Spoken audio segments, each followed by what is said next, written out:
Hello नमस्कार दोस्तों, मेरा नाम अंकित और आप देख रहे हैं 24 रिव्यू। आज मैं आपसे बात करने जा रहा हूं मोटे और पतले टायर की। अगर हमारी बाइक में पतले टायर है तो हमारी बाइक पे क्या असर होता है, अगर हमारी बाइक में मोटे टायर हैं तो हमारी बाइक पे क्या असर होता है, या इन दोनों में हम अंतर जानने की कोशिश करेंगे। ऐसे मैंने 8-10 पॉइंट निकाले हैं जिन पे हम बात करने वाले। तो चलिए शुरू करते हैं। भाई सबसे पहला पॉइंट जो रखा है मैंने वो है खराब रोड। अगर खराब रोड है तो मोटे जो टायर हैं वो खराब रोड में भी, गड्ढे वाले रोड में या मिट्टी वाले रोड में भी बिल्कुल बेहतरीन तरीके से चलते हैं। और आपने देखा होगा जो पतले टायर होते हैं, पतले टायर खराब रोड में इतना अच्छा परफॉर्मेंस नहीं दे पाते हैं। नंबर दूसरा पॉइंट जो है वो है रोड ग्रिप। अगर रोड पे हम चल रहे हैं और जो चौड़े टायर हैं या मोटे टायर हैं तो रोड को पकड़ के चलते हैं, चिपक के चलते हैं, जो कि पतले टायर ऐसा कम कर पाते हैं। कहा जाए तो रोड ग्रिप उसमें पतले टायरों में बहुत कम होता है मोटे टायर के मुकाबले। तीसरा पॉइंट है एक्सीलेटर का। एक्सीलेटर मतलब आपने बाइक स्टार्ट की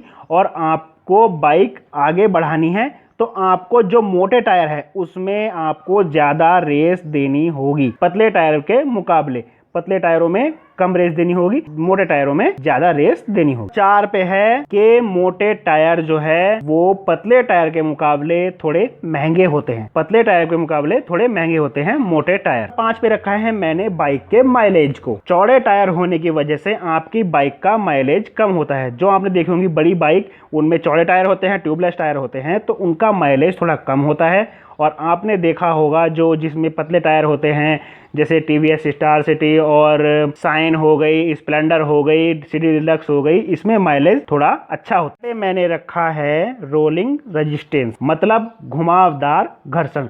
कहने का मतलब अगर आपने बाइक को चलाया, चलाने के बाद आपने बाइक की क्लच दाब ली या आपने बाइक को बंद कर दिया तो जो मोटे टायर वाली बाइक है वो ज्यादा दूर तक नहीं जा पाएगी। पतले टायर वाली बाइक जो है ज्यादा दूर तक जाएगी मोटे टायर के मुकाबले। और नंबर 7 पे है हमारा स्टीयरिंग। स्टीयरिंग मतलब जब आप बाइक को थोड़ा सा घुमाते हैं या उसको मोड़ते हैं या कोई आपके पास सामने से वाहन आ रहा है उससे आप बचाते हैं, तो जो मोटे टायर वाली बाइक में आपको स्टीयरिंग का थोड़ा सा प्रॉब्लम देखने को मिल सकता है। आपको थोड़ा सा ज्यादा एफर्ट लगाना पड़ सकता है घुमाने के लिए कंपेयर टू पतले टायर। पतले टायर में आप बहुत आसानी से स्टीयरिंग को घुमा सकते हैं। और एक और चीज स्टीयरिंग से जुड़ी हुई हैंडलिंग जो होती है मोटे टायरों में बहुत अच्छी होती है, बहुत आसान होती है। और हैंडलिंग की जो थोड़ी सी प्रॉब्लम उसमें पतले टायर वाली बाइक में आगे चलते हुए नंबर 9 पर है मोड़ पर बाइक को घुमाना। अगर जिसमें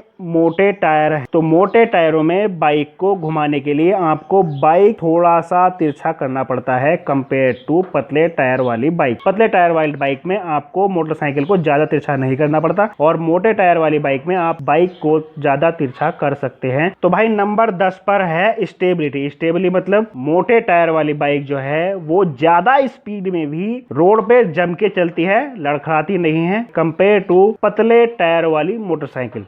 पतले टायर वाली इस मोटरसाइकिल को आप ज्यादा तेज अगर भगाते हो तो उसमें थोड़ा बबलिंग का प्रॉब्लम देखने को मिल सकता है। और नंबर 11 पे है हमारी बाइक की सीसी। जी हाँ, आपने देखा होगा जो साइन बाइक है या स्प्लेंडर बाइक है या सिटी डिलक्स है या जितनी भी छोटी बाइक है, कम सीसी की बाइक है, उसमें आपको टायर पतले ही देखने को मिलेंगे। जो भारी बाइक है या ज्यादा सीसी की बाइक है तो उसमें आपको टायर मोटे देखने को मिलेंगे, क्योंकि ज्यादा सीसी की बाइक है, ज्यादा पावर वाली बाइक है तो उसमें मोटे टायर चला सकते हैं। इसीलिए कम सीसी वाली बाइक में मोटे टायर नहीं दिए जाते हैं। अगर उस कम सीसी वाली बाइक में मोटे टायर दिए जाएंगे, बाइक को ज्यादा जान लगानी पड़ेगी और बाइक का माइलेज जो है, एवरेज जो है, कम हो सकता है। आई होप आपको मेरी ये छोटी सी वीडियो समझ में आई होगी।